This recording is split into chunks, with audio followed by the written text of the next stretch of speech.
Assalamualaikum warahmatullahi wabarakatuh. Halo dan selamat datang dalam presentasi saya tentang bisnis model kanvas dalam mata kuliah pengantar kewirausahaan. Sebelum itu, perkenalkan nama saya Miftahul Hudeja Asmara Lubis dengan NIM 2234636. Sebelum itu, saya berterima kasih kepada Bapak Dr. Hanif Al-Qadri yang telah memberikan kami materi tentang bisnis model kanvas, dan video ini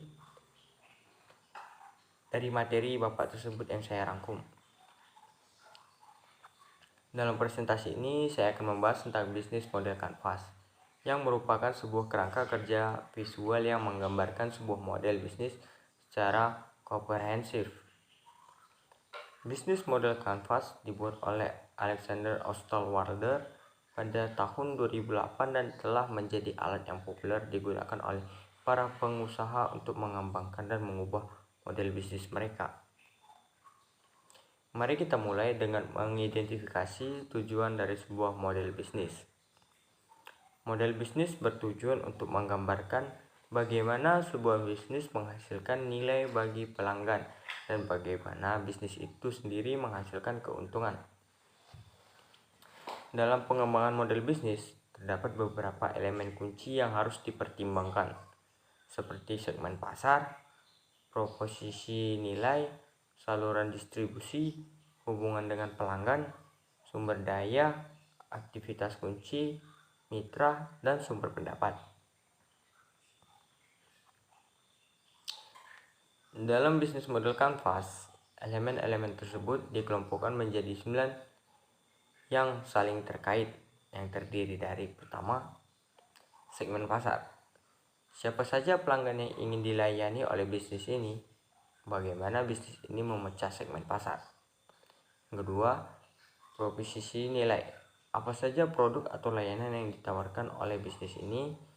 Bagaimana produk atau layanan tersebut memecahkan masalah pelanggan atau memberikan nilai tambah bagi mereka? Saluran distribusi. Bagaimana produk atau layanan tersebut akan didistribusikan atau dijual kepada pelanggan?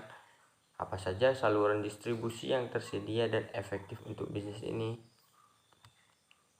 Yang keempat, hubungan dengan pelanggan. Bagaimana bisnis ini membangun hubungan dengan pelanggan? Apa saja strategi yang digunakan untuk mempertimbangkan pelanggan dan meningkatkan loyalitas mereka? Yang kelima, sumber daya. Apa saja sumber daya yang dibutuhkan oleh bisnis ini untuk menjalankan aktivitasnya, termasuk modal, sumber daya manusia, teknologi, dan lain-lain. Aktivitas kunci. Apa saja kunci yang dilakukan oleh bisnis ini untuk menciptakan nilai bagi pelanggan dan menghasilkan keuntungan? Mitra. Siapa saja mitra atau pemasok yang dibutuhkan oleh bisnis ini untuk menjalankan aktivitasnya? Bagaimana hubungan bisnis dengan mitra tersebut? Yang kedelapan, sumber pendapat. Bagaimana bisnis ini menghasilkan pendapatan? Apa saja model bisnis yang digunakan untuk menghasilkan keuntungan? Dan ke-9, struktur biaya. Apa saja biaya yang dibutuhkan untuk menjalankan bisnis ini? Bagaimana biaya tersebut dapat ditekan atau dikurangi?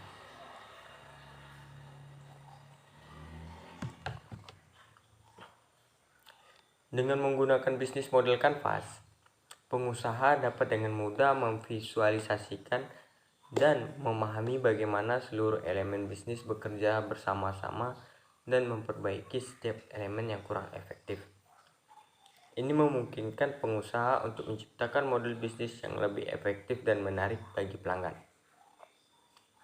Dalam kesimpulan, bisnis model kanvas adalah alat yang sangat bermanfaat bagi pengusaha yang ingin mengembangkan bisnis mereka.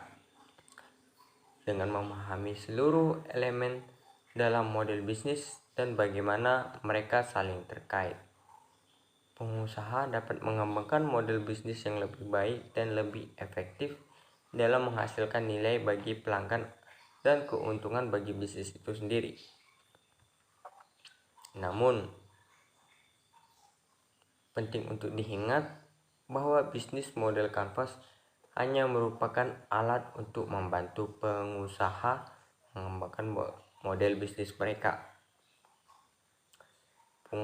Pengusaha harus tetap memperhatikan aspek lain seperti pasar yang berubah-ubah, tren industri, dan persaingan. Selain itu, bisnis model kanvas harus selalu diperbaharui dan disesuaikan dengan perubahan di dalam dan di luar bisnis.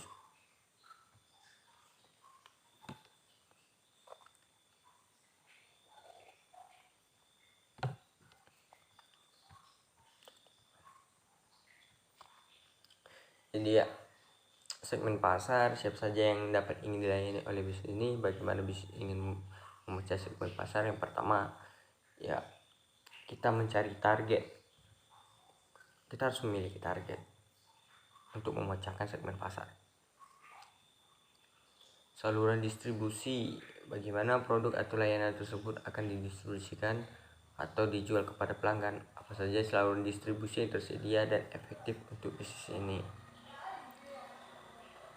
Ya, kita harus mencari saluran distribusi yang bagus dan memberikan keuntungan pada usaha kita.